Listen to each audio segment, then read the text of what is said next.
Let's start with the areas that need reform. What comes first?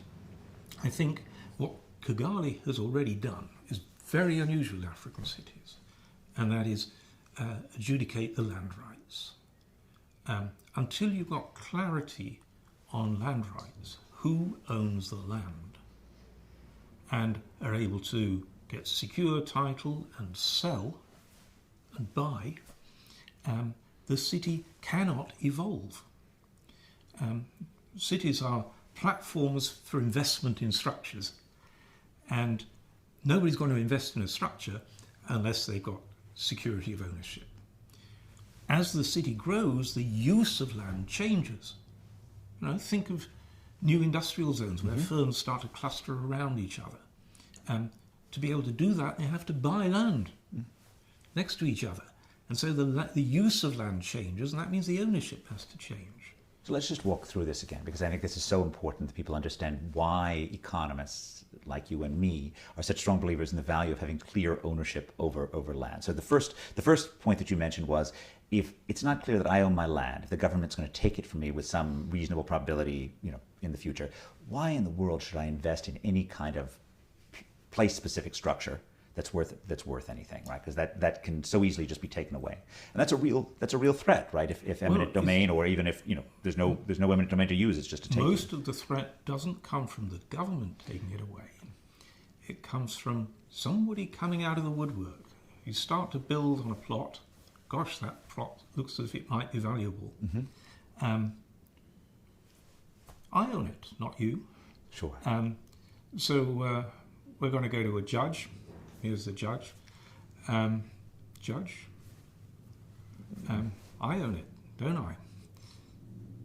That's the real threat. And it's worthwhile. 80% of the disputes, of the court disputes in Africa, are over land? Are land ownership. 80%. That's amazing. Whereas in the US, they're tiny fractions relative to contract disputes. The second thing that you mentioned, which is really important as well, is that you end up getting stuck in old uses of the land if you don't have an owner. And I guess the image that I have is of a rent-controlled apartment in New York, of a person who grew up and had a family of 8, and they have 5 bedrooms, and it's rent-controlled, and now they're alone. If they owned it, they'd love to sell it to another family with 4 kids who would love to live in it and get full advantage of it. Because it's rent-controlled, they can't do it.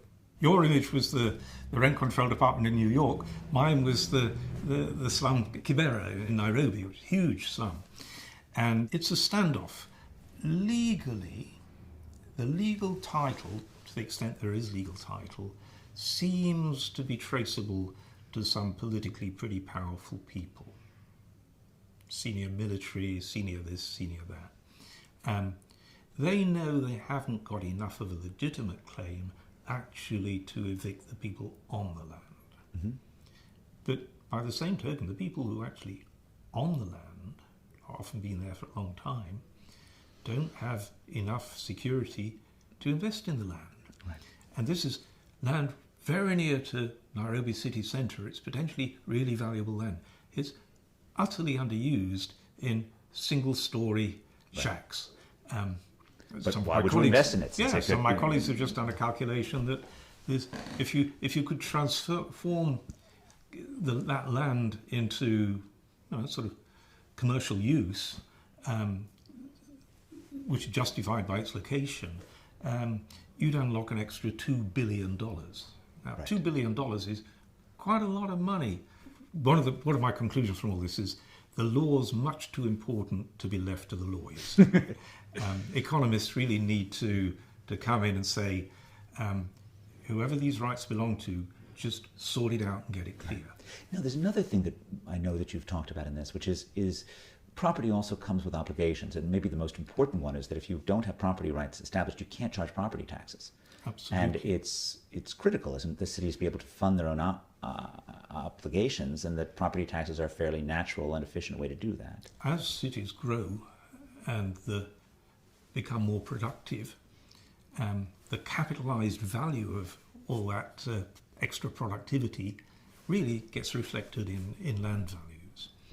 And so somebody is going to capture an enormous amount of gain.